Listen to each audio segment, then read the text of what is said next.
in my channel A Journey with Physics where quality matters. So আজকেকারের যে সেশনটা শুরু হবে সেটা হচ্ছে আমাদের ছায়া টেস্ট পেপার থেকে part number 6 that is of EPL series physics বাবু। তোমাদের অনেক দিন ধরে রিকোয়েস্ট চলছিল, যেটা তোমাদের ফিজিক্সের আপকামিং এইচএস এক্সাম 2021কে লক্ষ্য করে আমাদের করা এটা যে ইপিএল সিরিজ। আমরা যেখানটায় ছায়া টেস্ট পেপার থেকে MCQ plus SAQ that is of মোট 18 মার্কস সলভ করছিলাম, এবং প্রথম 5টা পেজের মোটামুটি 18 মার্কস করে কমপ্লিট করা হয়ে গেছে। আজকের হচ্ছে পার্ট নাম্বার 6 এর পালা, দ্যাট ইজ মডেল সেটও 6 হবে। সো আই থিঙ্ক তোমরা এখানটা লট অফ কিছু শিখেছো, লট অফ কিছু জেনেছো, তোমাদের হয়তো ভালো লাগছে। যেখানটা আমরা কিন্তু করি প্রত্যেকটা এমসিকিউ ট্রিকের সমেত এবং তার কনসেপ্ট একদম ডেপথ থেকে আলোচনা করি। অর্থাৎ এখানে শুধু আমরা এমসিকিউ জাস্ট অ্যান্সার করি না, তার হচ্ছে কে সলিউশনটাও করি এবং তার অপশনগুলো নিয়েও তার সলিউশন করি, বা তার হচ্ছে কে ডেপথে যাওয়ার চেষ্টা আমরা করি। ঠিক আছে? সো যারা একটাই উদ্দেশ্য তোমাদের কাছে বলা, যে যারা নতুন চ্যানেলটাকে দেখছো তারা চ্যানেলটাকে অবশ্যই সাবস্ক্রাইব করো, লাইক করো, আর প্রচুর পরিমাণে শেয়ার করো। ব্যাস, আর কি চাই? আর কিছু তো চাই না। তো তোমাদের পরীক্ষা ভালো হোক এটাই চাই। যেহেতু পরীক্ষা নিয়ে এখন অনেক টালমাটাল চলছে, সেহেতু খুব বলা মুশকিল, তাই তো? কিন্তু তোমরা পড়াশোনা ছেড়ো না। সো আজকের সেশন শুরু হচ্ছে মডেল সেট 6, যেখানে পরীক্ষা নিয়ে আছে রিস্ক। সো যাই হোক, এখন বর্তমানে কোভিড পরিস্থিতিতে পরীক্ষা হবে কি হবে না, অনলাইনে পরীক্ষা হবে বা এক্সাম সেন্টার অনেক বাড়িয়েছে, সেই সমস্ত কিছু কথা মাথায় রেখো। সমস্ত কিছু কথা মাথায় রাখার পরেও একটা কথা বলবো, তোমরা কিন্তু পড়াশোনা ছেড়ো না, পড়াশোনা চালিয়ে যাও। যেরকম ফুল স্পিডে ফুল দমে চালিয়ে যাচ্ছিলে সেরকম ভাবে চালিয়ে যাও। ওকে, ঠিকঠাক? কারণ আগামীতে দিনে তোমাদের নিট আছে, যেই মেন আছে, অ্যাডভান্সও অনেকে দেবে নিশ্চয়ই। তো যাই হোক, সেই সমস্ত কথা মাথায় রেখে আজকেকারের ফার্স্ট প্রশ্ন। ঠিকঠাক? সো ফার্স্ট কোশ্চেন দেখো। সো ফার্স্ট কোশ্চেন তোমাদের স্ক্রিনে, যে এম ভরের একটি তৈলবিন্দুর আধান কিউ কত প্রাবল্যের তড়িৎ ক্ষেত্রে তৈলবিন্দুটি সাম্যাবস্থায় থাকবে। তাহলে যেহেতু তৈলবিন্দুটি সাম্যাবস্থায় থাকবে, তার মানে আমরা কি বলতে পারি, তৈলবিন্দুর ওপরে ইলেকট্রিক ফিল্ড জনিত force that is of Coulomb force, আর তৈলবিন্দুটির ওপরে গ্র্যাভিটি জনিত ফোর্স উইল বি ইকুয়াল। তার মানে যদি তুমি এখানটায় কোনো একটা তৈলবিন্দু বায়ুতে ভাসমান অবস্থায় রেখে দাও এবং তার মাস এম ধরো, তার উপরে গ্র্যাভিটি জনিত ফোর্স কাজ করছে, সেটা হচ্ছে কি আমাদের এমজি পরিমাণের ফোর্স। এইবারে আমি যদি এই গ্র্যাভিটির উল্টো দিকে একটা যদি তড়িৎ ক্ষেত্র দিই, তাহলে সেই তড়িৎ ক্ষেত্র বা ইলেকট্রিক ফিল্ড ওই কিউ মানের আধানটার উপরে একটা ফোর্স কাজ করবে এবং সেটা উল্টো দিকে কাজ করবে, যার জন্য দুটো বিন্দু আধান কিন্তু মানে এই বিন্দু আধানটা এমজি পরিমাণ ফোর্স ডাউনওয়ার্ড এবং কিউই পরিমাণ force that is coulomb force, এই দুটোর জন্য কিন্তু সে সাম্যাবস্থায় থাকবে। তাহলে কি বলতে পারবো আমরা, সাম্যাবস্থায় তৈলবিন্দুটার উপরে গ্র্যাভিটি জনিত ফোর্স এবং ধরে নাও তার উপরে ই মানের একটা তড়িৎ ক্ষেত্র প্রয়োগ করা হয়েছে, এবং যেহেতু আধানটা কিউ, তাহলে কুলম্ব ফোর্স বলে কোনো আধান কিউ হলে এবং তার ইলেকট্রিক ফিল্ড ই হলে তার উপরে ক্রিয়াশীল বল কিউ ইন্টু ই হয়, দ্যাট ইজ এমজি সমান কিউ ইন্টু ই। তাহলে ইর ভ্যালু যেটা হবে কত হবে না, ইর ভ্যালু হবে এমজি বাই অফ কিউ।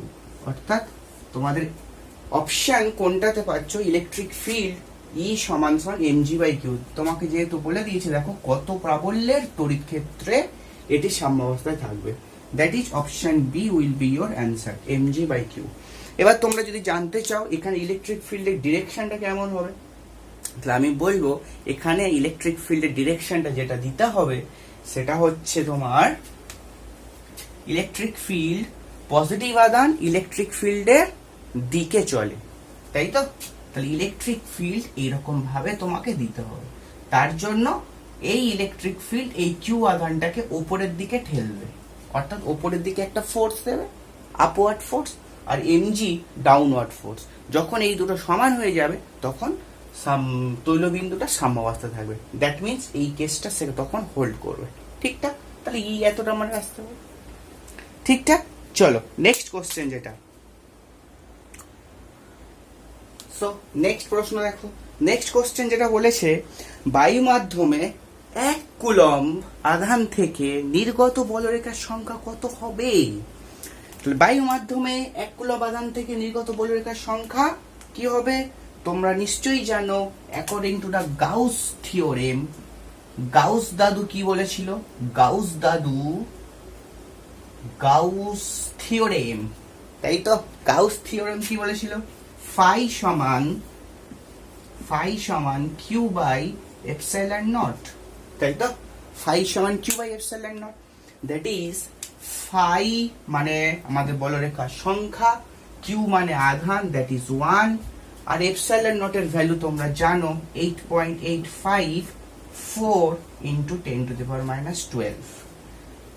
ঠিক? তাহলে according to the Gauss theorem, Gauss দাদু বলে দিয়েছিল ফাই সমান কিউ বাই এপসাইলন নট। তাহলে কিউর জায়গায় 1 বসিয়েছি, এপসাইলন নটের জায়গায় মান বসিয়ে দিয়েছি, যেটা এসছে সেটা অপশন সি এসছে। That is your final answer. ঠিকঠাক? চলো ওকে, নেক্সট প্রশ্ন। নেক্সট প্রশ্নটা কিন্তু খুব ভালো করে মন দিয়ে শুনবে, এটা ক্যাপাসিটারের ওপর অঙ্ক। ঠিকঠাক? এটা বইতে অ্যান্সারটা ভুল দেওয়া আছে, আমরা ঠিকঠাক করে করবো। হ্যাঁ, প্রশ্নে এখানে অ্যান্সারটা ভুল দেওয়া আছে, সুতরাং অ্যান্সারগুলো আমি দেব না, আমরা অঙ্কটা করবো আগে। অ্যান্সারগুলো ভুল দেওয়া আছে, মানে অপশনগুলো ভুল আছে, তাহলে আমি এটা মুছে দিচ্ছি। আমি অপশনগুলো দেবো না, আমি তোমাদের ডাইরেক্ট সলভ করে দেখিয়ে দিচ্ছি। ঠিক আছে? এটা হবে তোমরা ক্যাপাসিটারে HNPS বা তোমরা হচ্ছে কে সেট 3 মনে হয়, সেট 1 2 HNPS 18তে মনে হয় পাবে। ঠিক, HNPS 18তে। যাই হোক, আমি প্রশ্নটা লিখি। চলো নেক্সট প্রশ্ন দেখো। এনখানা সদৃশ আহিত ক্ষুদ্র তরল বিন্দু যুক্ত হয়ে একটি বড় তরল বিন্দু গঠন করলো।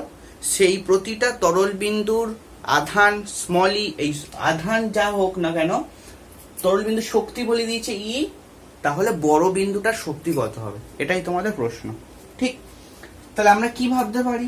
এরকম ছোট ছোট অসংখ্য বিন্দু আধান এন খানা, এইগুলো পরস্পর যুক্ত হয়ে একটা বড় বিন্দু আধান তৈরি করেছে। এখানকার প্রত্যেকটার শক্তি ই, তাহলে এখানকার বড়টার শক্তি ই প্রাইম সমান কত হবে? এটাই তোমাদের প্রশ্ন।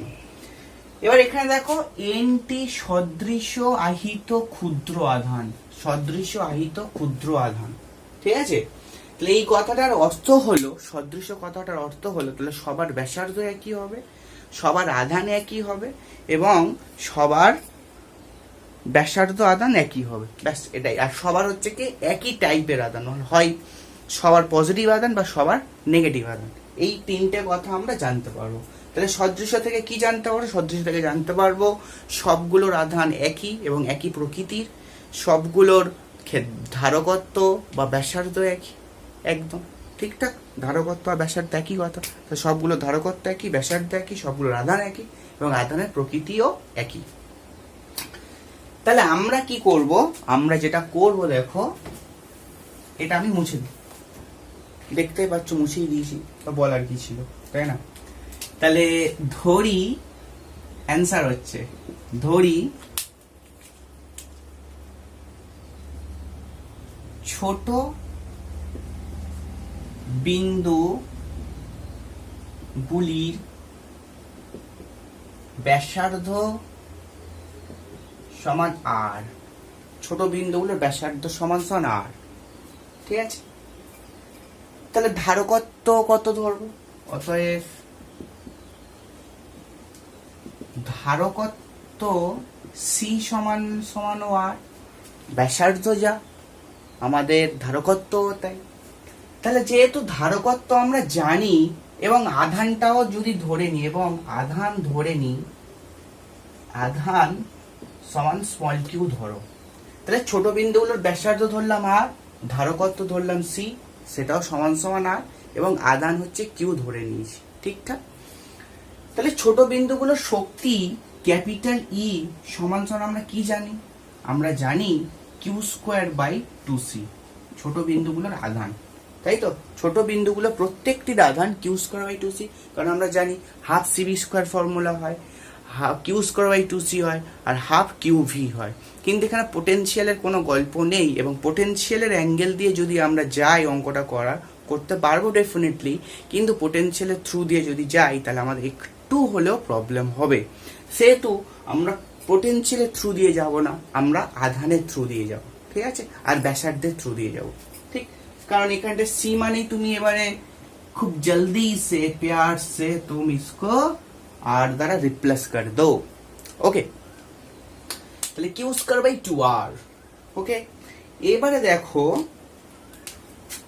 এটা তাহলে ছোট বিন্দুর শক্তি এসছে কিউ স্কয়ার বাই 2r। যখন ছোট বিন্দুগুলো মিলিয়ে বড় বিন্দু তৈরি হলো, একটা বড় বিন্দু, তাহলে আমরা কি লিখতে পারবো? 4/3 পাই ক্যাপ আর কিউ সমান সমান লিখতে পারবো 4/3 পাই স্মল আর কিউ ইন্টু হচ্ছে কি এন। নিশ্চয়ই জানি দুটো ক্ষেত্রে ভলিউম সমান হবে, ছোট বিন্দুগুলোর মোট ভলিউম আর বড় বিন্দুটার মোট ভলিউম সমান হবে। এবারে ছোট বিন্দুগুলোর মোট ভলিউম মানে এন দ্বারা মাল্টিপ্লাই করতে হবে, এবং বড় বিন্দু যেটা তৈরি হয়েছে তার ব্যাসার্ধকে ধরা হয়েছে capital R, that is big R. So 4/3 pi आपस में खत्म हो गया। तो आपस में जब खत्म हो ही गया तब क्या बचा? r equals n 1/3 smaller, r সমান n 1/3 স্মলার বেঁচেছে। এবারে বড় বিন্দুটার আধান কত হবে বলো? বড় বিন্দুর আধান বার কত হবে? এবার তোমাদের প্রশ্ন থাকতেই পারে বড় বিন্দুর আধান কেন বার করছি? বিকজ এখানে দেখো ফর্মুলা অনুযায়ী শক্তির Q square by 2r, that is of আধানের স্কোয়ার বাই ব্যাসার্ধ। তাহলে বড় বিন্দুর যদি ব্যাসার্ধ বার করতে পারি, তাহলে বড় বিন্দুর আধান বার করতে পারলে সেই আধানের স্কোয়ার বাই ব্যাসার্ধ যদি করি, তাহলে আমাদের বড় বিন্দুর শক্তি আসা উচিত। তাহলে বড় বিন্দুর আধান কত হবে? এন খানা ছোট প্রত্যেকটার আধান স্মল কিউ মিলে একটা বড় বিন্দু তৈরি হয়েছে। তাহলে বড় বিন্দুর আধান ক্যাপিটাল কিউ সমান এন ইন্টু স্মল কিউ হওয়া উচিত। Agree agree agree. এবারে দেখো এটা মুছে দিই। এবারে আমাদের বড় বিন্দু যদি আধান এত হয়, তাহলে বড় বিন্দুর শক্তি কত হবে বলে? অতএব বড় বিন্দুর শক্তি ই প্রাইম সমান সমান কিউ স্কোয়ার বাই 2 ক্যাপার বাই 2 ক্যাপার। কিউ স্কোয়ার বাই 2c লিখবো বড় বিন্দু ধারকত্ব, কিন্তু বড় বিন্দু ধারকত্ব মানে বড় বিন্দুর ব্যাসার্ধ, তাহলে 2 আর c চলে যাবে।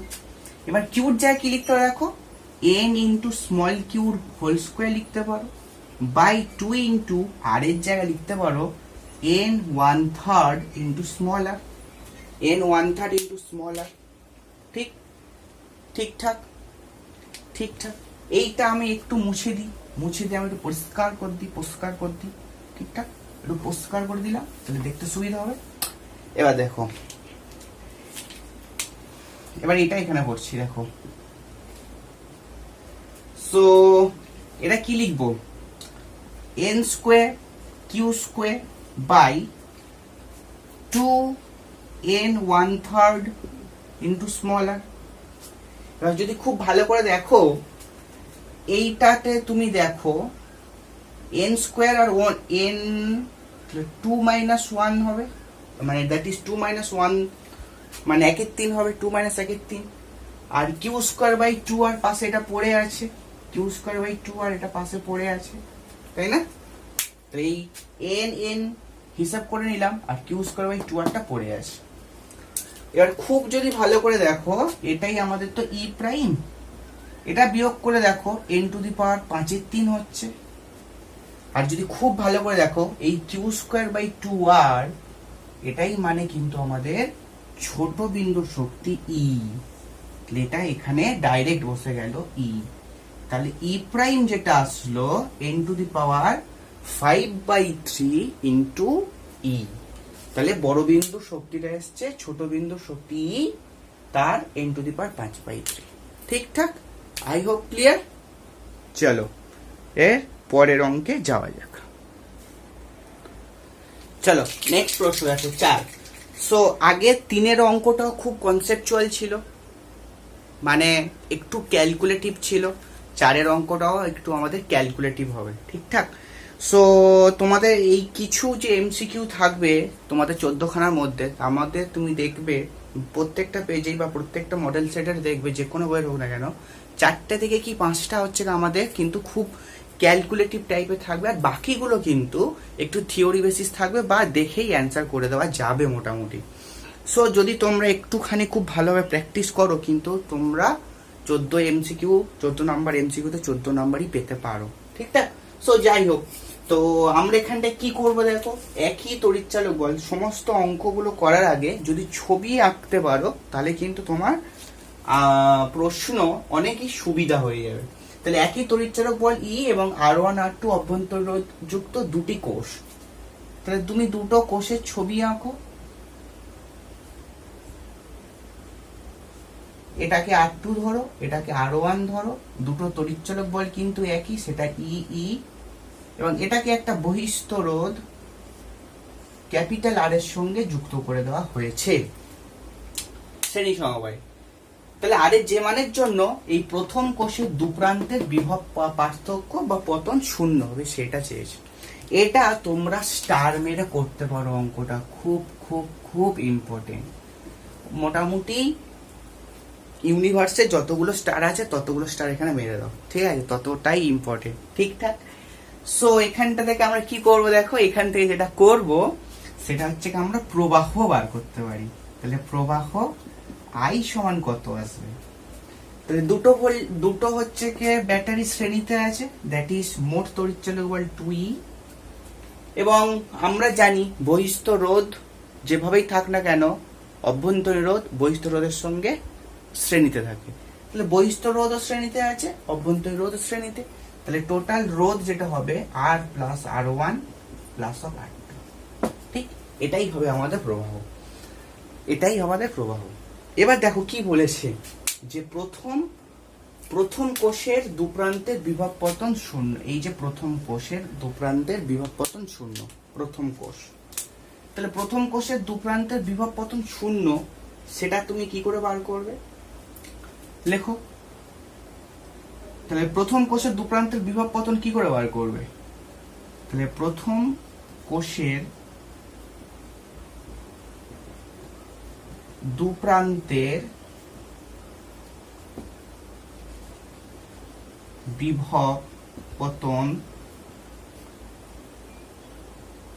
V1 সমান, ওটার তড়িৎচালক বল নিশ্চয়ই ই, এটা তড়িৎচালক বল নিশ্চয়ই, আর বিভব পতন মানে কি? তড়িৎচালক বল মাইনাস অভ্যন্তরীণ বিভব বা নষ্ট ভোল্ট, তাই না?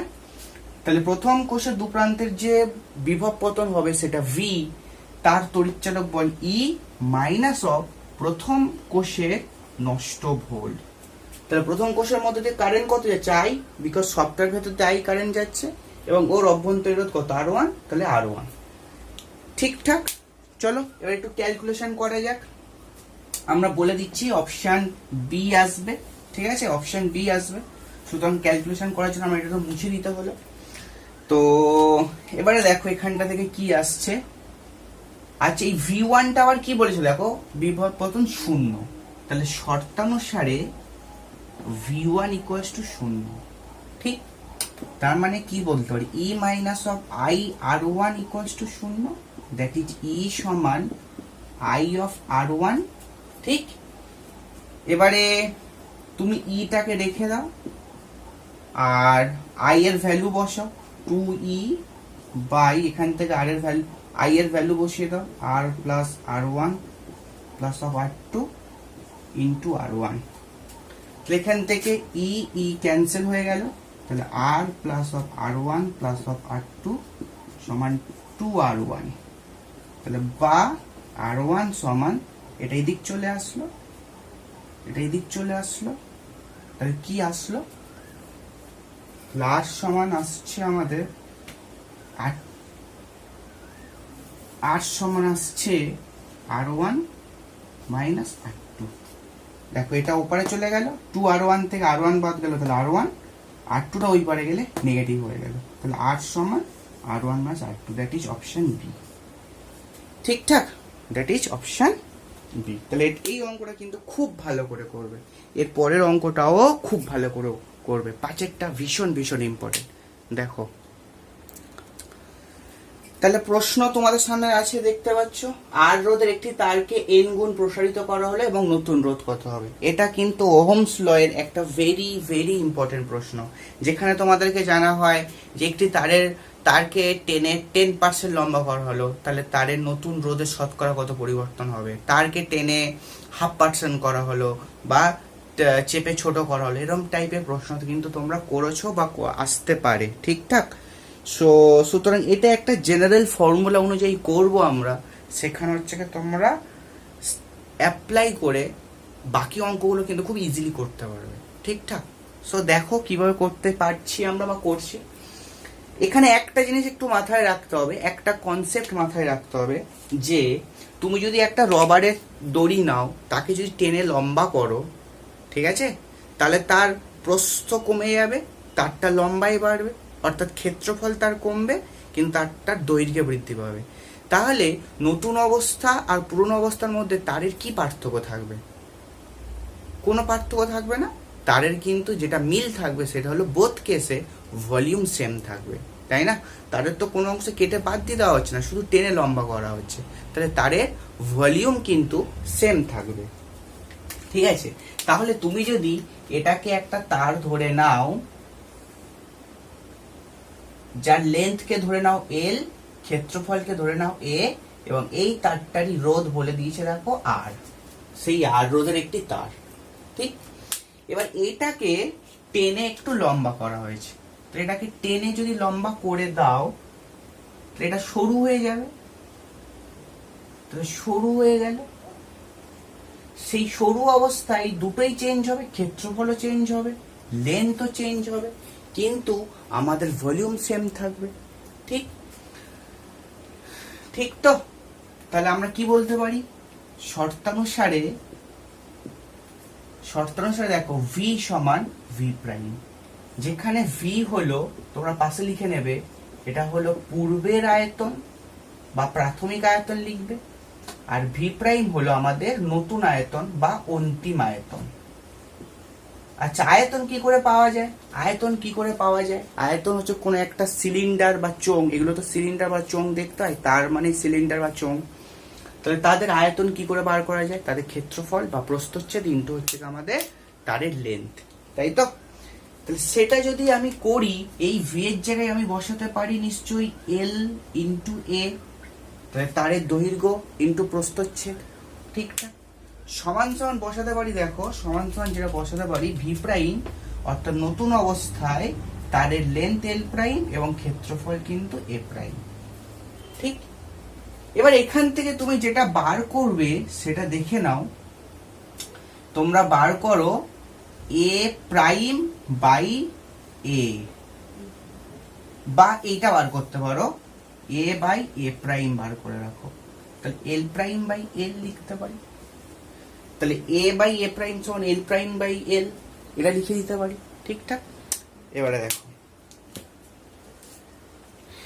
দেখো এটা অপশনগুলো মুছে দিচ্ছে, আমাদের অপশন বি অ্যান্সার হবে n স্কোয়ার R।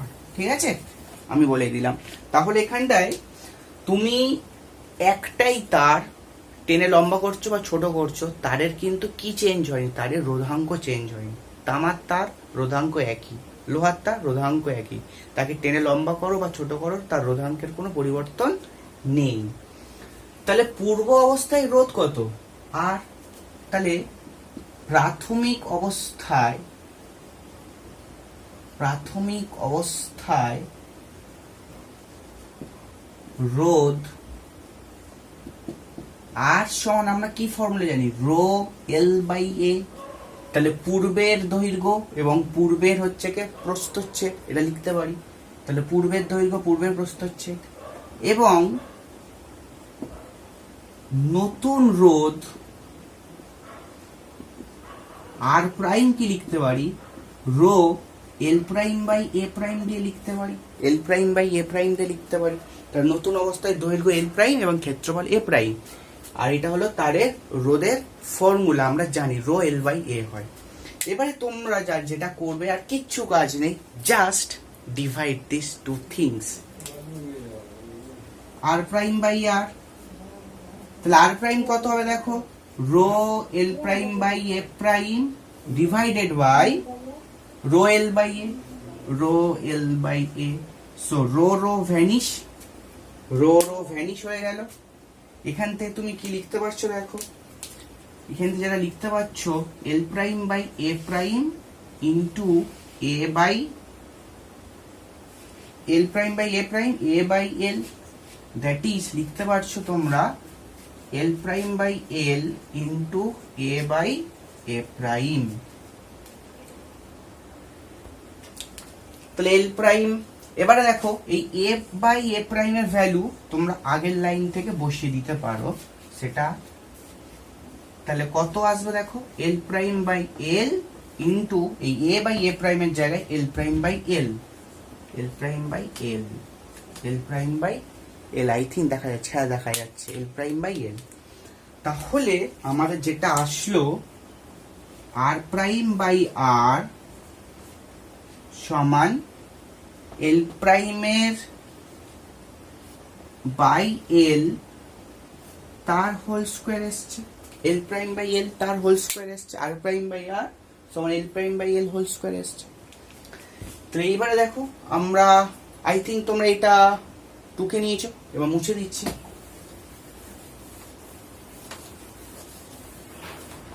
তাহলে আর প্রাইম বাই আর সমান এল প্রাইম বাই এল তার হোল স্কোয়ার এসছে। এল প্রাইমটা কি, নতুন দৈর্ঘ্য, এল প্রাইমটা হলো আমাদের নতুন দৈর্ঘ্য।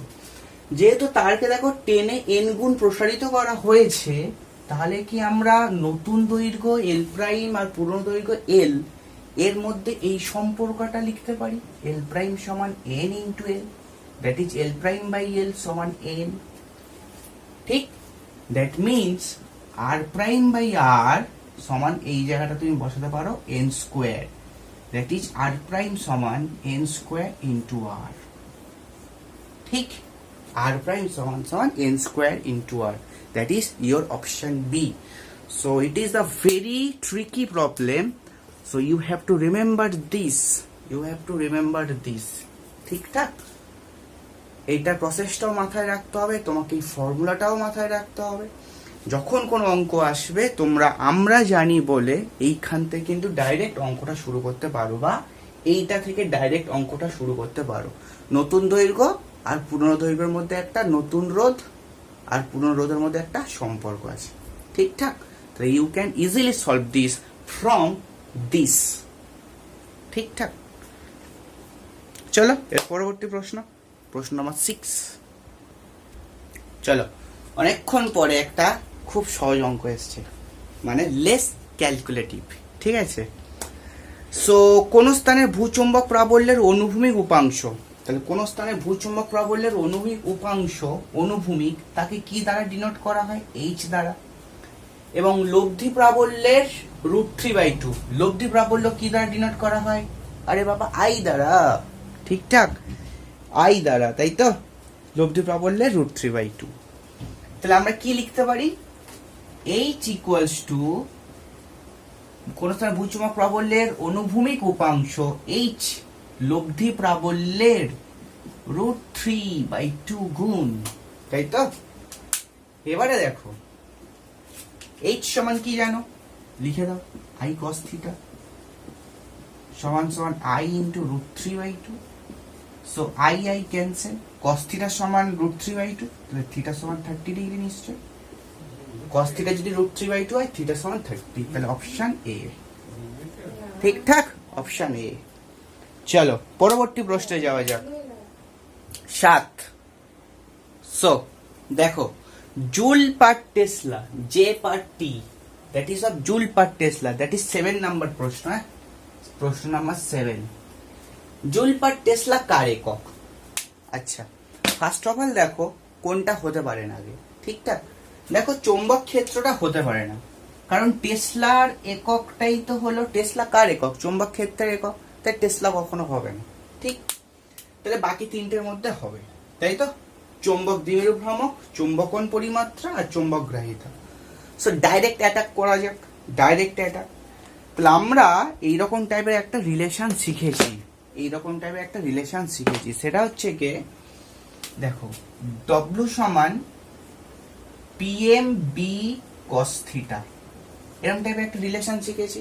ইলেকট্রিক ফিল্ডে আমরা শিখেছিলাম ডব্লু সমান পিই কস থিটা, অর্থাৎ একটা দ্বিমেরু ভ্রামককে ইলেকট্রিক ফিল্ডের মধ্যে থিটা কোণে বিক্ষেপ করতে হলে যে পরিমাণ কার্য করতে হতো সেটা হলো ডব্লু সমান পিই কস থিটা ছিল।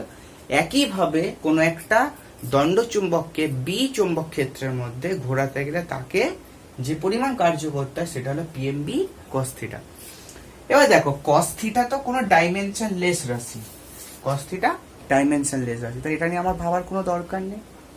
তাহলে ডব্লু, আচ্ছা তোমরা এবার বুঝেই গেছো কি হচ্ছে। তাহলে পিএম সমান ডব্লু বাই বি। ডব্লু কি? ডব্লুর একক কি? জুল। আর বি এর একক কি? চৌম্বক ক্ষেত্র, that is of Tesla, that is J per Tesla. কিসের একক? পিএম এর একক। পিএম মানে কি? চৌম্বক দ্বিমেরু ভ্রামক। তাহলে অপশন এ তোমাদের অ্যান্সার, চৌম্বক দ্বিমেরু ভ্রামক। তাহলে অপশন এ তোমাদের অ্যান্সার, চৌম্বক দ্বিমেরু ভ্রামক। চলো next question. So here is your question, question নেই, ভ্যানিশ।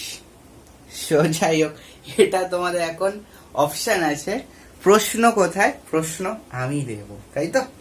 প্রশ্ন হচ্ছে কি, এটা প্রশ্ন অনেক বড় তাই লিখিনি। প্রশ্ন হচ্ছে এটা যে এল বাহু বিশিষ্ট একটি বর্গাকার চিত্র আছে যার ভেতর দিয়ে আই প্রবাহ চলছে, তার কর্ণদ্বয়ের ছেদবিন্দুতে প্রবাহ কত হবে?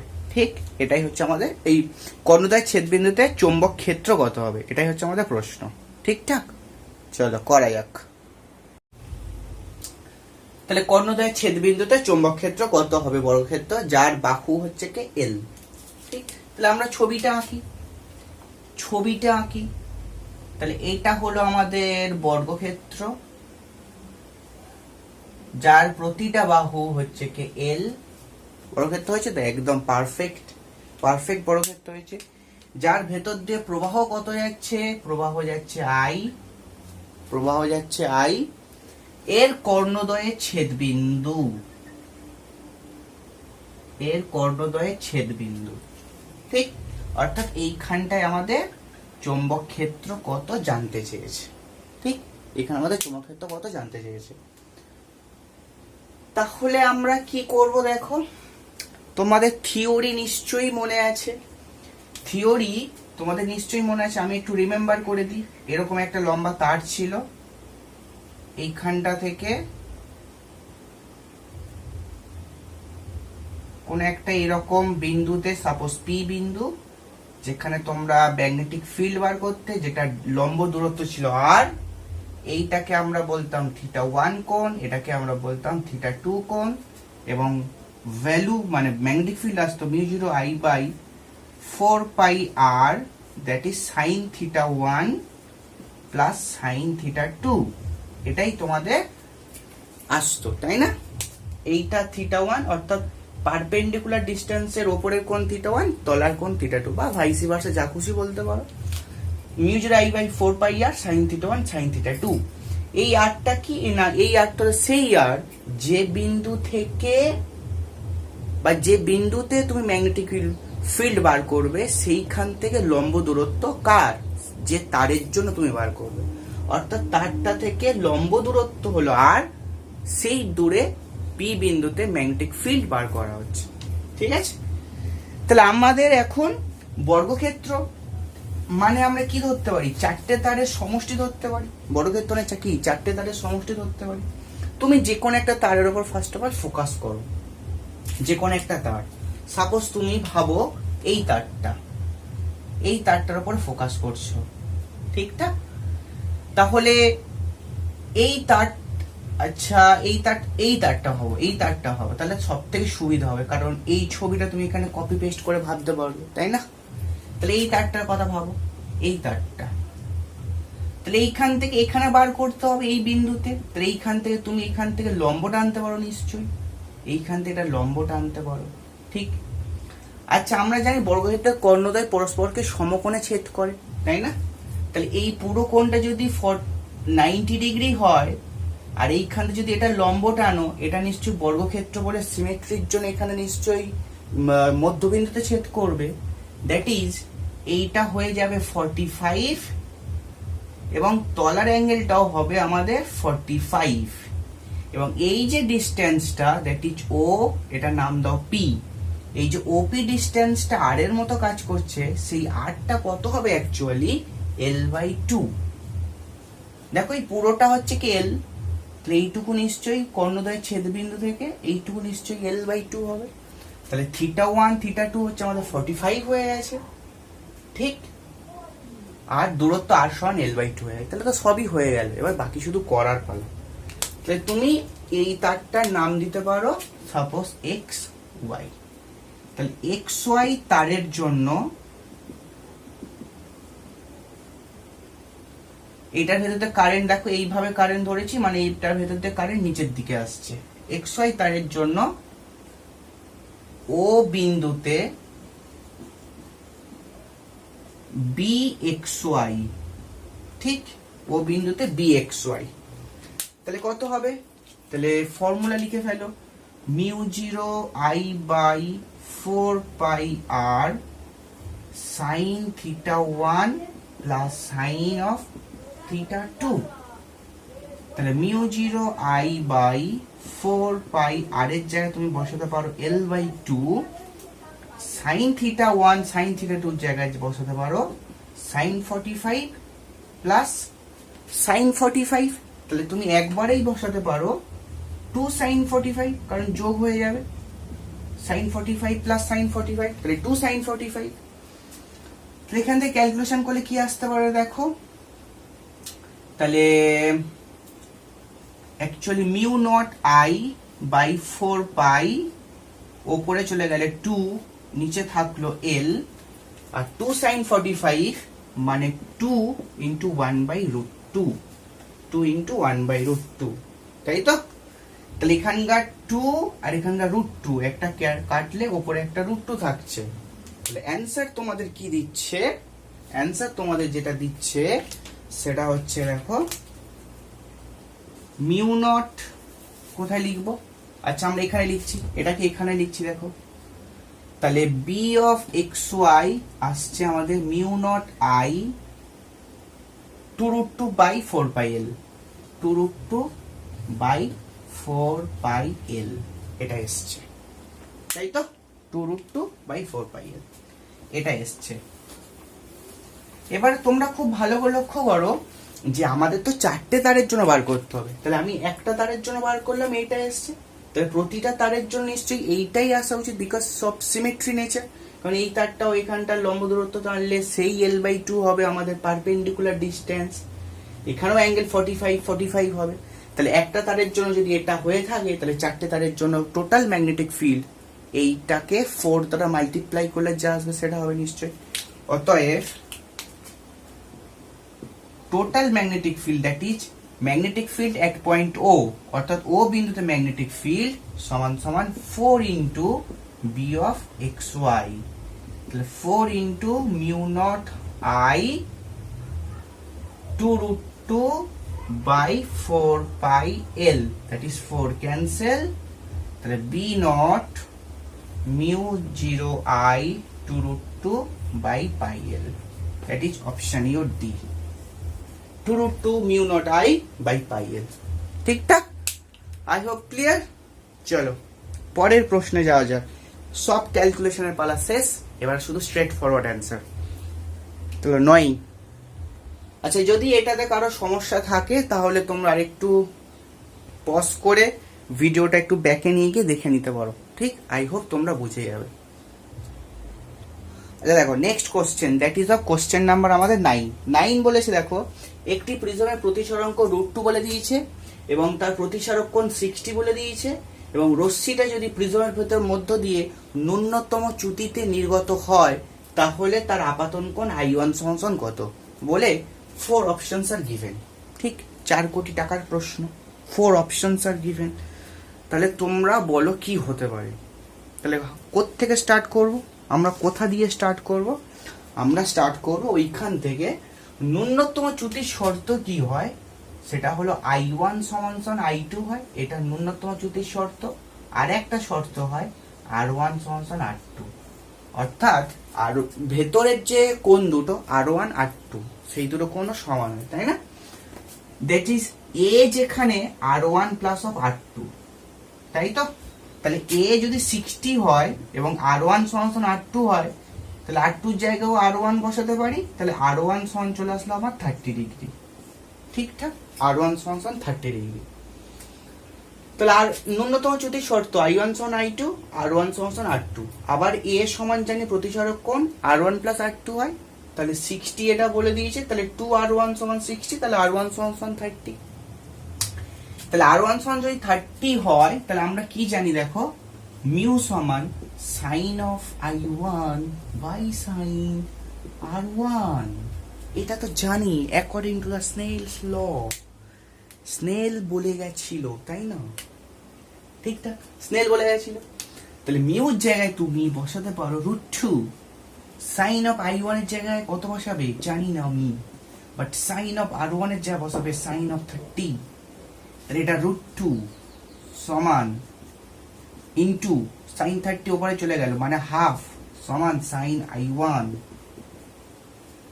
তাহলে I1 সমান কত আসলো 45, তাহলে 1/√2 সমান সমান sign of I1, that is I1 সমান 45।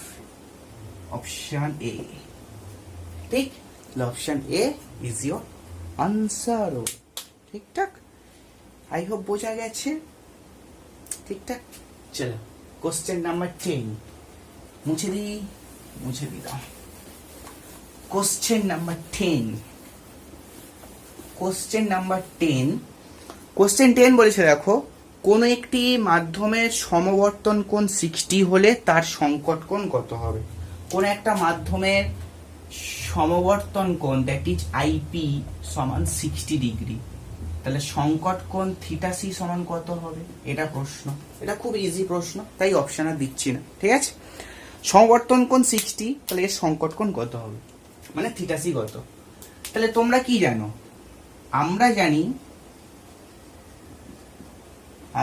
জানি কোত্থেকে জানি? ব্রুস্টার্স ল থেকে জানি। কি জানি? মিউ সমান tan অফ IP জানি। তাহলে tan অফ IP মানে 60, দ্যাট ইজ অফ সমবর্তন কোণ, তাহলে √3 দাঁড়ালো, এটা হলো আমাদের মিউ। আবার কি জানি? এই মিউর জায়গায় 1/sin θc বসানো যেতে পারে সংকট কোণের ডেফিনিশন থেকে, তাই না?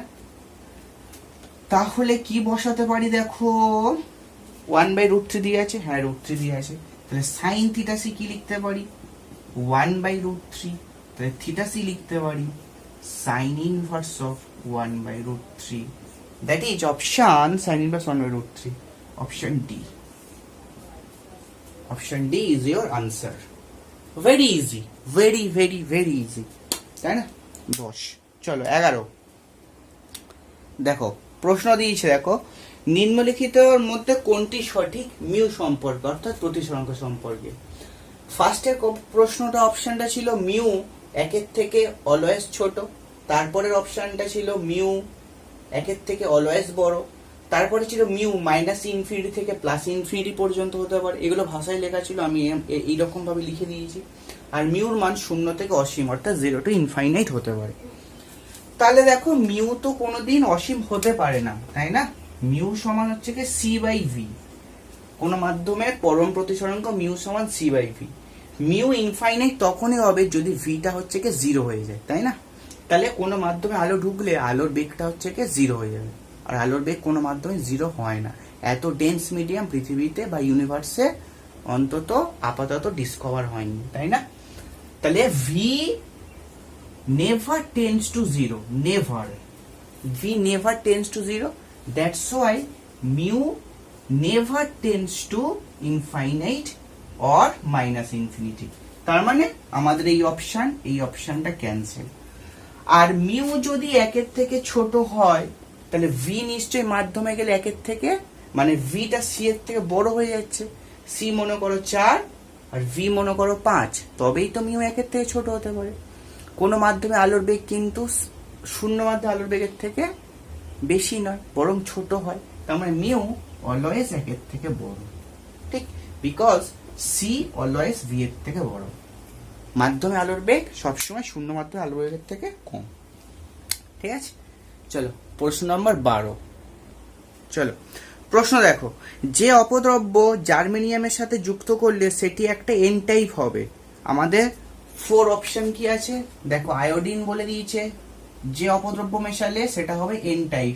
আয়োডিন আছে, ইন্ডিয়াম আছে, অপশন সি তে আছে তোমাদের আর্সেনিক এস, অপশন সি তে আছে আর্সেনিক এস, আর অপশন ডি তে আছে অ্যালুমিনিয়াম এল। তাহলে এল ত্রিযোজী, এটা হবে না, এটা হবে না, তাহলে আর্সেনিক হবে। আর্সেনিক অ্যান্টিমনি মেশালে পঞ্চযোজী মৌল, তারা হচ্ছে কি এন টাইপ অর্ধপরিবাহী গঠন করতে পারে যদি একটা বিশুদ্ধ জার্মেনিয়ামের সঙ্গে মেশানো হয়।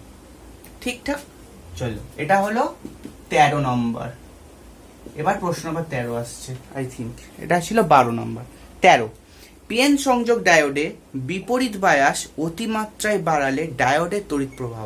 পিএন সংযোগ মানে ডায়োডে বিপরীত বায়াস অতিমাত্রায় বাড়ালে ডায়োডে তড়িৎ প্রবাহ কি থাকে? অপশন এ তে বলেছে স্থির থাকে, দ্যাট ইজ অফ কনস্ট্যান্ট।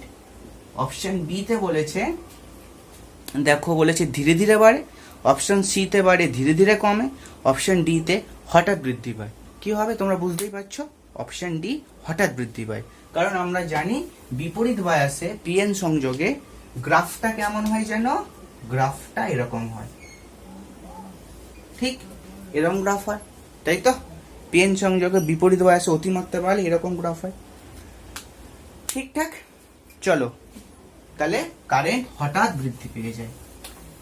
তাহলে অপশন ওটা হলো ডি।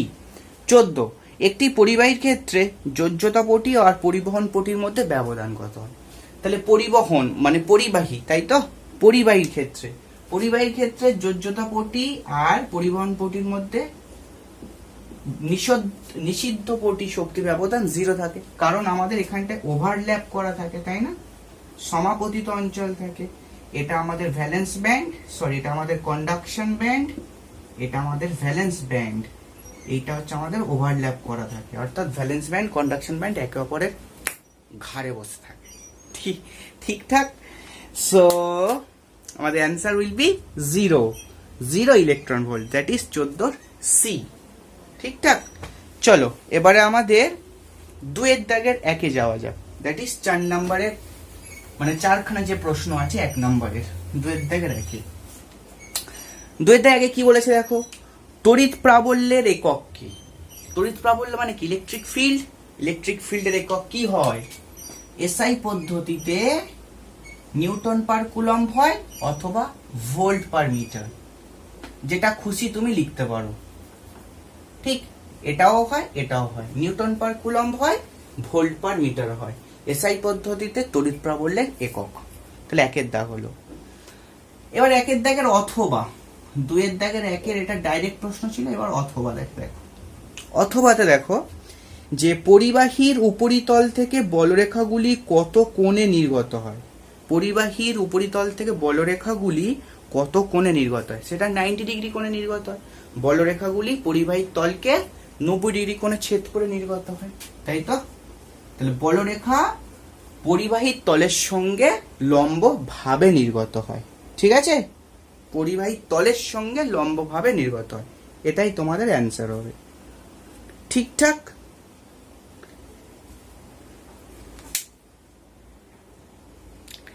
চলো দেখো বলেছে একটি তিরস্চৌম্বক পদার্থের ক্ষেত্রে আপেক্ষিক চৌম্বক ভেদ্যতার মান কত? তিরস্চৌম্বক মানে কি? যে ম্যাগনেটিক ফিল্ড দ্বারা তিরস্কার হয়, অর্থাৎ ভাগই আছে। ম্যাগনেটিক ফিল্ড বলবে ভাগই আছে, অর্থাৎ ম্যাগনেটিক ফিল্ড দ্বারা সে রিপেল হয়, তাই তো? তাহলে আপেক্ষিক চৌম্বক ভেদ্যতার মান কি হবে? সেই ক্ষেত্রে মিউ আর আপেক্ষিক চৌম্বক ভেদ্যতা, সেটাকে আবার কিভাবে লেখা যায়, মিউ বাই মিউ নট, এটা লেস দেন 1 হবে। ঠিক, তাহলে তিরস্ক চৌম্বকের ক্ষেত্রে মিউ আর লেস দেন 1। ঠিক আছে, মিউ আর লেস দেন 1 আপেক্ষিক চৌম্বক ভেদ্যতা তিরস্ক চৌম্বকের ক্ষেত্রে এটা হয়। 3 নম্বরের প্রশ্ন দেখো, 3 নম্বরের প্রশ্ন কি বলেছে, বলেছে দুটি তরঙ্গের মধ্যে পথ পার্থক্য ল্যামডা হলে দশা পার্থক্য কত হবে। দুটি তরঙ্গের মধ্যে পথ পার্থক্য ল্যামডা হলে দশা পার্থক্য কত হবে। তাহলে উই নো দশা পার্থক্য ডেল ফাই সমান 2 পাই বাই ল্যামডা ইন্টু পথ পার্থক্য, এটা ফর্মুলা, তাই না। দশা পার্থক্য সমান 2 পাই বাই ল্যামডা ইন্টু পথ পার্থক্য ফর্মুলা তোমরা জানো। তাহলে 2 পাই বাই ল্যামডা ইন্টু আবার ল্যামডা, তাহলে কত হবে, 2 পাই হবে। তাহলে দুটো তরঙ্গের মধ্যে পথ পার্থক্য ল্যামডা হলে তাহলে তাদের দশা পার্থক্য 2 পাই হবে। গঠনমূলক ব্যতিচারের শর্ত লেখো। তাহলে গঠনমূলক ব্যতিচারের শর্ত কি হয়, 3 অথবা শর্ত হচ্ছে কি আমাদের ল্যামডা বাই 2 এর যুগ্ম গুণিতক হয়।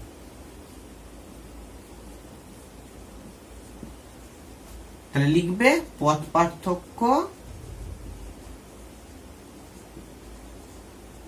তাহলে লিখবে গঠনমূলক ব্যতিচারের শর্ত হলো যে দুটি তরঙ্গের মধ্যে পথ পার্থক্য ল্যামডা বাই 2 এর যুগ্ম গুণিতক হয়, এটা হলো গঠনমূলক ব্যতিচারের শর্ত। 4 দেখো, ন্যান্ড গেটের সত্য সারণী। 4 ন্যান্ড গেটের সত্য সারণী। তাহলে ন্যান্ড গেট কেমন দেখতে, ন্যান্ড গেট আমাদের এন্ড এর অপোজিট, তাহলে এটা এ, এটা বি, এখানে bubbles y equals to A B bar. তাহলে ন্যান্ড গেটের সত্য সারণী কি হবে, y equals to A B bar, that is এটা ইনপুট লিখবে এখানটায়, এটাতে আউটপুট।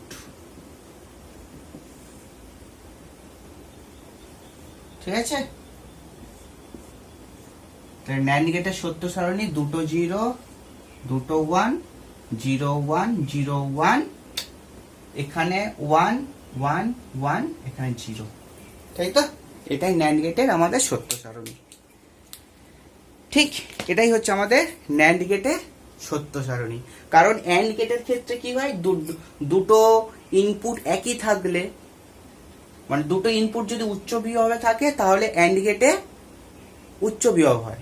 ঠিক, এবারে কি হবে, ন্যান্ড আর বাকি সব যা 0 হয়, যদি দুটো 0 থাকে তাহলে সেখানে অ্যান্ড গেটে 0 হয়, কিন্তু ন্যান্ড গেট যেহেতু অ্যান্ড গেটের কমপ্লিমেন্ট, তাহলে সেখানটায় কিন্তু 1 1 হবে আর লাস্টেরটা 0 হবে, 1 থেকে 0 হবে, যেহেতু ন্যান্ড গেট অ্যান্ড গেটের কমপ্লিমেন্ট, তাই তো।